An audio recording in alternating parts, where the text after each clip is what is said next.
Hello guys, আগে বলো তোমরা কে কে আম মাখার প্রেমিক? তো শর্টফট করে কমেন্টে জানাও তোমরা কে কে আম মাখার প্রেমিক। আমরা তো সবাই ভালোবাসি, বিশেষ করে মহিলাগুলো আরও বেশি বেশি ভালোবাসে। যাই হোক গাইস, তো আমরা আজকে সবাই মিলে মাঠে বসে একদম সবাই মিলে আড্ডা দিয়ে আম মাখা খাচ্ছিলাম।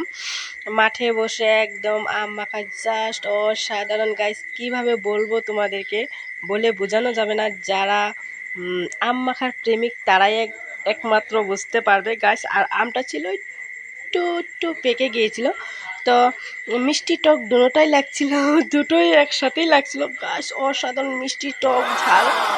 আর তোমরা কে কে খেতে ভালোবাসো guys, please please like comment share করো। আর ভিডিওটা তোমাদের কাছে কেমন লাগলো কমেন্টে জানিও কিন্তু, ঠিক আছে? তো সবাইকে tata, bye bye, love you guys. Amazing!